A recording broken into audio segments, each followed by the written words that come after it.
a drug bust affects the campus. And the basketball team may have finally given students a reason to attend the games. Plus, spring break is coming up. It's time to learn how to be healthy. We have your news now.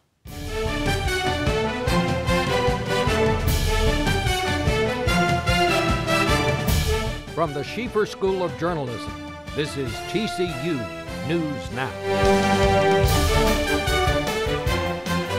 Hi, I'm glad to have you back for TCU News Now. I'm Kathy Pham. And I'm Bryn Zimmerman.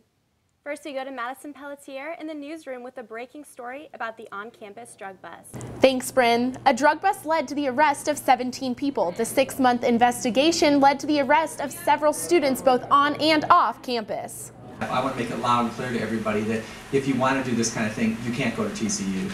Officers focused the bust at Tomlinson Hall and off-campus locations, including individual homes and an apartment complex. Fort Worth police arrested 17 people accused of dealing drugs. David Yendry faces the most counts, 6 instances of delivery of marijuana. 21-year-old Peter Signavong faces a $28,000 bond for delivering controlled substances. We were targeting dealers.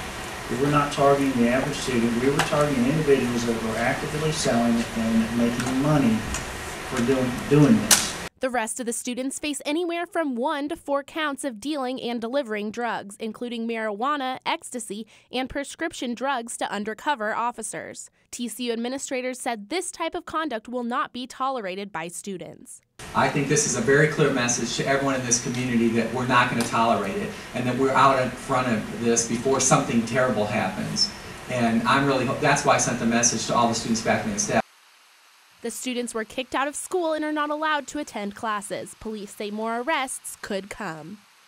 This is an ongoing investigation, and as time goes on, and as we continue to do interviews, more of this will come together later with us. 99.9% of the kids here do the right thing, and we want to make sure those kids who aren't doing the right thing aren't at TCU. Chancellor Victor Boschini sent out an email to students reiterating that drug possession is not tolerated on campus. Students on campus were shocked by the news. I think that they're going to be on all campuses, but I think the reason why made is such a big deal is because this is like a private Christian university. It's kind of disappointed. I mean, it's like, I'm just hoping it doesn't affect the reputation of TCU. I think what the students did was their problem, and they made a mistake based on their own morals, not what TCU teaches students to do. It not only makes you look bad, but everything you're affiliated with, everything you're involved in, it makes that look bad. It is expected that more arrests will be made. The investigation is ongoing. Be sure to check out TCU360.com for the latest. I'm Madison Pelletier. Now we have Sports Director Landon Hoff to tell us how the incident will affect the football team. That's right, Bryn. 4 of the 17 arrested were members of the TCU football team. Tanner Brock, DJ Yendry, Devin Johnson, and Ty Horn have been removed from the team roster.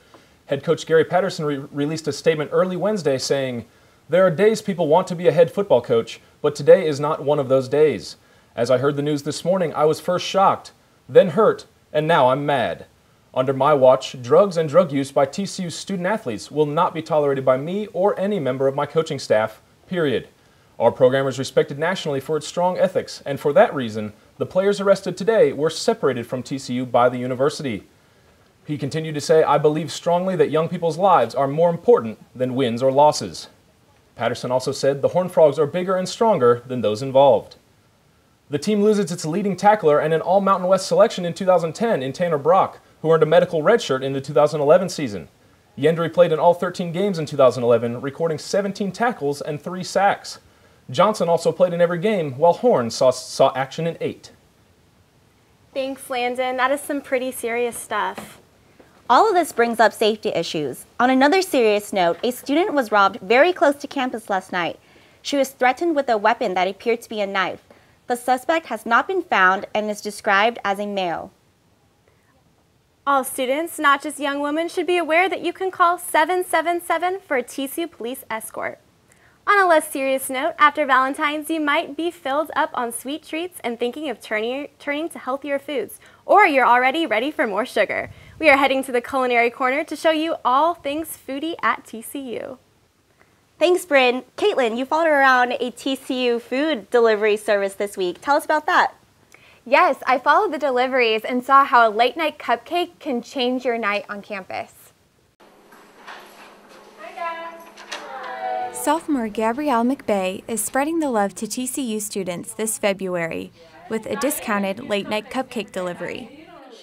A lot of times at night I get a really bad sweet tooth, so I figured there has to be other people like me. McBay named this event Cupid Sugar Rush, which offers students 2 different flavors of cupcakes to choose from for $3 per order. And since it's the month of love, I figured I'd do some of my most popular flavors, which is the purple velvet and pink sugar, and have a late night cupcake delivery for, someone that wants to order some for a friend or, their boyfriend or girlfriend, or if they just wanted to have them around the dorms. McBay delivers around 20 orders every Monday and Wednesday all across campus. She has posted flyers to encourage students to get in the Valentine's Day spirit and to promote her baking business, Crumbs by Elle. I bought it more to support her, also for Valentine's Day, my treat to myself. And it's not just the ladies that crave the sugar. Oh yeah, really? Guys like cupcakes, yes. Through this event, McBay hopes to spread the word to TCU students about Crumbs by Elle. I do think it'll help her, and it's really good advertisement promotions. It's at an affordable price. You can get 2 for $3. I think it's really helpful for TCU students. Students have through February 29th to place an order on these sweet treats that are hand-delivered by the Cupcake Cupid herself, Gabrielle McBay. That looked like a fun time. It definitely was, and there's still the whole rest of the month to order. You know, the nice thing about cupcakes is they already come in the perfect portion size. That's true. A study came out this week done on college students, and they said it would be fine with about half the portion they are getting at fast food restaurants. Yes, most of the study was done at fast food Chinese restaurants, and the results show that people would be fine paying the same amount of money for smaller portions. It's all about self-control. Another thing students can control is how nutritional their campus meals are. Stefan Nixon has the news on how to stay healthy on college campuses, even though the FDA doesn't regulate the food. The United States Department of Agriculture recently released new protocol for food regulation in schools. These changes were to reinforce more fruits and vegetables in the students' diets. However, these new regulations do not apply to college campuses. Students on campus have to fend for themselves to maintain healthy dietary habits. TCU's campus has devised a way to allow students to maintain a healthy diet if they choose to do so. Obvious signs of this effort can be seen in Market Square and 1873 Cafe and Sports Grill. Both eateries have made changes to their menus over the last year. Another element to healthy dieting at TCU may be internet access to Market Square's menu. By logging on to TCU Dining Services website, consumers can calculate as well as monitor the nutritional facts of the menus for the week. Some students believe TCU's efforts to be a worthwhile venture. To use some more healthy options. Yeah, I would say it's up there. Okay, so are you aware of any of the new options that they have? Yeah, I mean, I've seen, the new salad bars. They're trying to emphasize the whole grain thing, and I think that's really good. They do give you healthy options. I think it's up to us a lot also to choose those healthy options. I didn't even know about the site that it existed, so I say just publicize that site and let us know what we're eating, and then I feel like that would make, because if we're eating it, they're making it. So, I mean, if we don't eat it, they're going to stop making it. So I feel like that might help us just knowing about things. With all of these new resources at their fingertips, TCU students can now dine with ease. I'm Stefan Nixon, TCU News Now. Well, that's good to know. It can be hard to stay healthy in college. I'm always wanting pizza. I can't blame you. They're so good. But that's all we have in the culinary corner. I'm heading back your way, Bryn. That is some good information for eating healthy. Speaking of staying healthy, those TCU athletes seem to stay on that. Especially if they're going to keep pulling off those big wins. For example, last night our TCU basketball team pulled off a huge upset. I know, I could not believe it. I seriously want to go to some games now. I know, me too. I don't want to miss anything exciting. The TCU men's basketball team upset number 11th ranked UNLV 102-97. It was the Frogs' first win over a ranked opponent in 5 years. They came back from a 18-point deficit to win in overtime. The Valentine's Day game had many ladies at TCU asking Hank Thorns to be mine with his career-high 32-point game. Also exciting this week, the first series for TCU baseball. I'm going to pitch it over to Landon Hoff for more.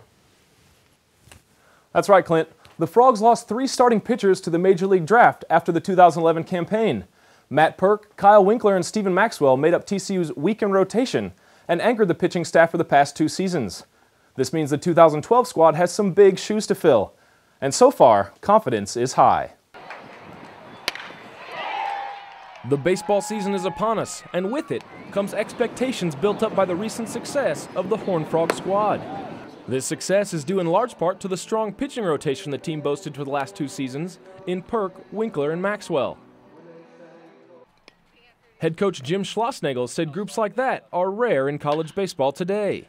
Well, again, it's just those guys are proven commodities in college baseball, and normally you don't get to have that kind of pitching staff in back-to-back years. You lose guys like that to the draft. So, sophomore pitcher Andrew Mitchell said playing alongside a core of pitchers of that caliber was a benefit to him and the younger members of the staff. Last year they were great for me, just so I could really learn from them and really pick up the college game and the differences between the high school game. They really helped me mature as a pitcher, and it'll be hard to replace them and move on without them. The new pitching rotation will have to make up for 69 career wins from the departed trio. Schlossnagle said transitioning to a new starting rotation is not something that can happen overnight. Guys that have been through every possible scenario that college baseball has to offer. So you don't get to just flip a light switch and have new guys come in and have the same kind of experience. You have to give them that experience. The younger pitchers are choosing not to look at this situation as added pressure. I mean, I'm sure there will be pressure, but you can't look at it that way. You just kind of got to go out there every day. It's the same thing you do over and over. And if you look at it like it's pressure, it'll just catch up to you, and you'll kind of start freaking out in those big situations. So it really doesn't matter who's pitching in what situation. We're confident with the guy on the mound. Schlossnagle said the young players are performing well thus far, but the real test begins with the first series of the spring against Ole Miss. Well, I'm excited about the way they performed in practice, but it's practice. It's not. It's inter-squad games. It's fall games, which is as close as you can get to a real game as we have in college baseball. But we don't get spring training. We don't get exhibition games. So when they pitch for the first time in a real college game, it's going to count. Sophomores Mitchell, Crichton, and Nick Fry, along with redshirt freshman Trey Teakle, will likely be called on for major pitching roles. Redshirt junior Caleb Merck also returns to the group on the mound. Merck contributed mainly as a closer in 2010 and sat out during the 2011 season after Tommy John surgery. Matt Perk was drafted in the 3rd round by the Washington Nationals, Kyle Winkler in the 10th round to the Arizona Diamondbacks, and Maxwell in the 38th round to the Baltimore Orioles. There's only 3 seniors found on the Horned Frog baseball roster this year, and none of them are on the pitching staff. I can't wait to see those guys in action. I know, and it's our last year in the Mountain West, so I'll definitely be heading out to some of those games. As will I, and speaking of switching conferences, the football schedule was released for the Big 12 this week, wasn't it, Clint? Yes, it was, and TCU has quite the lineup. The September 15th opener at Kansas will be the Frogs' first Big 12 game, as well as the first game for the whole Big 12 conference. Another game worth noting is the October 6th game against Iowa State, which will be the first Big 12 game at the newly renovated Amon Carter Stadium. Tough road games will come from SMU and Baylor, and the highly anticipated Texas game will be played on Thanksgiving weekend. TCU will also face Oklahoma at home. This schedule will allow the Horned Frogs to ease into Big 12 play and face some easier teams earlier in the season before finishing the schedule with West Virginia, Kansas State, Texas, and Oklahoma. These games will all be drawing big spectators, and another TCU program is trying to pull off a bigger fan base, and that's the basketball team. Lexi Cruz has the story. Attending games, tweeting about a game, and posting pictures on Facebook can give students points toward the first annual Student Rewards program. A committee of students and Assistant Director of TCU Athletics Marketing, Evan Spoon, started the program last semester to bring a sense of community to men's basketball. I had a couple students that came to me and said, hey, we don't like the atmosphere and we want to help change it. So I brought them in and they gave me a list of things that they wanted. Top, 5 short-term, 5 long-term goals. So over the summer I worked at them, one of which was a student rewards program or something like it. Traveling to the TCU game at SMU gave students 7 points, unlike the usual 5 for a home game. The number 4 ranked fan said he would have made the trek with or without the student rewards program. To tell you the truth, I would come regardless of the points. I mean, we're right down the road. This has been a rivalry at TCU for years and years and years, and I mean, I'd follow these guys anywhere if I was able to. Spoon says there are 600 logged participants and about 300 active fans.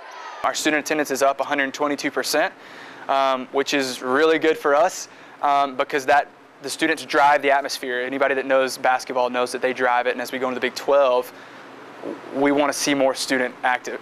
Students have to stay at the games for at least 30 minutes, but the current first-place fan doesn't mind being a part of the crowd's new attitude. It's also created a good atmosphere of students. There's probably, I'd say, 20 people that come to every game or pretty close to it. And they're really driven, they really love the team, and they want to be there supporting their team. It's a fun atmosphere. It's so much better than last year. The top 5 students on the leaderboard are currently within 15 points of each other. I've never been to Vegas before, and so I think that would be a really great experience. And then to actually see big, I don't know, just big teams. That would just make my life. The Frogs only have 2 more home games and a few more opportunities for students to rack up points before the Mountain West Conference Championship begins. Lexi Cruz, TCU News Now. That big win this week will help the TCU basketball team too. Oh, and I wouldn't mind winning some of those prizes. A trip to Las Vegas, I'll take it. Well, that's all the TCU athletics news I have for today, though. Well, thank you, Clint. See y'all next time. It might not be NCAA, but intramurals have a new sport. Yes, if you want to get a team together, volleyball is now available. It combines volleyball and racquetball. It might not be a real sport, but teams compete tournament style just like all intramurals.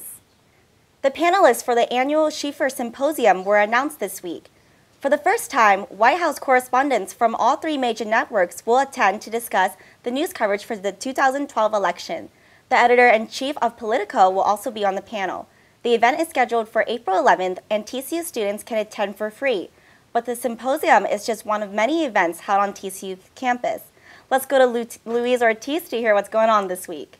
Thanks, Kathy. It's the second time the NAACP organization has come to TCU's campus, and this time they have plans to stay and make an impact. Did you want to sing? It included poetry, dancing, and some singing. Students participated in NAACP's Chocolate Poetry Night in an effort to pay homage to African American poets and to bring awareness about the organization. It's a slow, sensual night where you can come in and express your feelings or express any type of mood that you're in. Chocolate Poetry Night is just one event of 7 that the NAACP chapter at TCU is hosting as part of NAACP Week. I feel like when most people hear NAACP, they think, real hardcore political marches and everything, and so we try to show them the fun side of NAACP as well. This is the second semester in almost 7 years that the NAACP has been on TCU's campus, and Johnson hopes with NAACP Week, more students will become aware and involved. Honestly, I didn't know what it was in depth. And so if there's NAACP Week here, then it can help expand to everyone what it is and what it's doing. This kind of just raises our morale and just lets people know that we are an organization on TCU and we do have events and whatnot that you can come to. With events such as Chocolate Poetry Night and NAACP Week, Johnson and the organization's members want the TCU community to take notice and become involved. After a week full of events, the effects of this group are hard to miss. I'm Luis Ortiz, back to you guys. The NAACP is just one organization on campus making a difference. Caressa Bateman tells us about a group, Love for Lancaster, and how they're impacting the homeless in Fort Worth. My name's Eric Estes, and I've been out here ever since September 19th. My name's Corey Mack. I've lived here a year and a half. My name is Ron. I've been on the streets for 18 years, excuse me. The street they call home is Lancaster Avenue, just 5 miles from TCU's campus. One group who's impacting the homeless is TCU's group, Love for Lancaster. Our mission is to come out and be around people who need to just kind of be poured into and talked to and with. And so we are there relationally and spiritually, and to just pour into people and form relationships with people, not only for them but for us too. Larson says although TCU's community is separate from Lancaster's, everyone is still family because we're all part of the community of Fort Worth. The TCU bubble it's very small, and outside of it there's this bubble over here too, and we kind of want to merge the two bubbles. Lancaster resident Timothy Knowles says he looks forward to seeing TCU students come out and share the word with him and others on the street. They teach them what the Bible actually tells us what to do. You know, they out here vandalizing in the name of Jesus, which is a good thing, a real good thing, because a lot of these people don't have Christ in their heart. Larson says the group is always looking for new members, and the more they have, the better.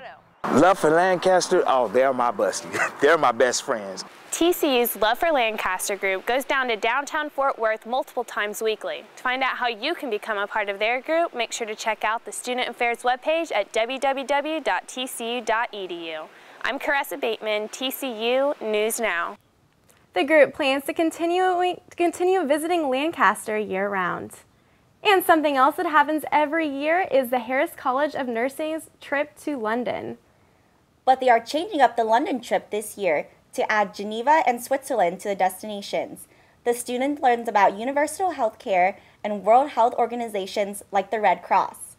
The Red Cross helps people all over the world survive disasters. There are some other TCU students learning about survival on campus. Yes, young women of Delta Sigma Delta are learning to be survivors. Ashley Melnick reports.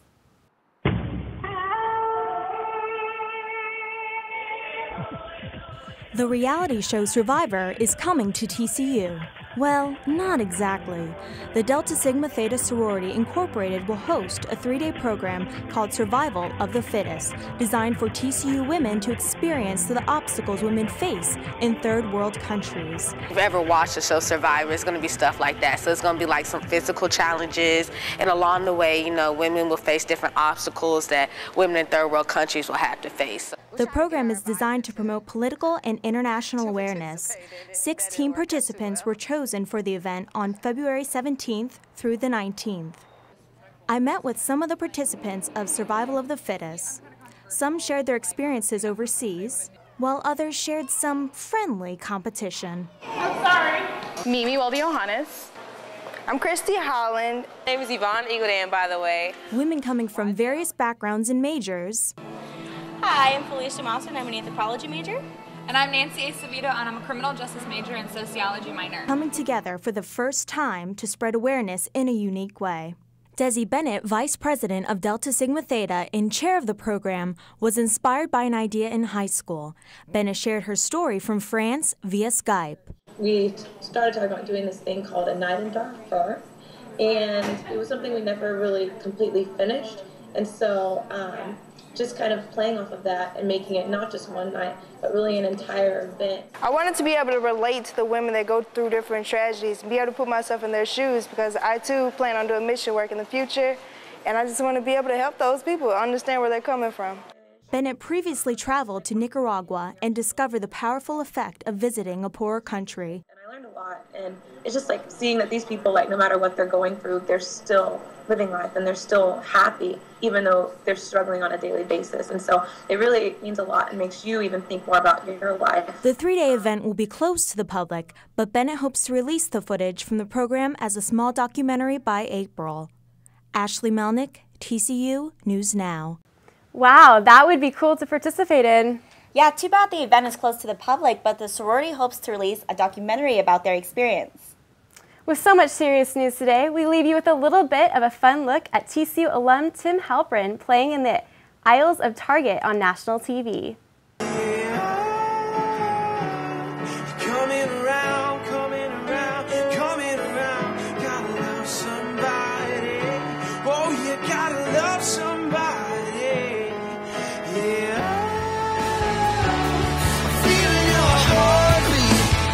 Wow, I love Tim so much. It's so cool to see him do something like that. I know. Now he's famous. That's so awesome. I know, and he went to TCU. So cool, so cool. Well, I'm Bryn Zimmerman. And I'm Kathy Pham. Thanks for joining us, and for our continuing updates on breaking news, visit www.tcu360.com.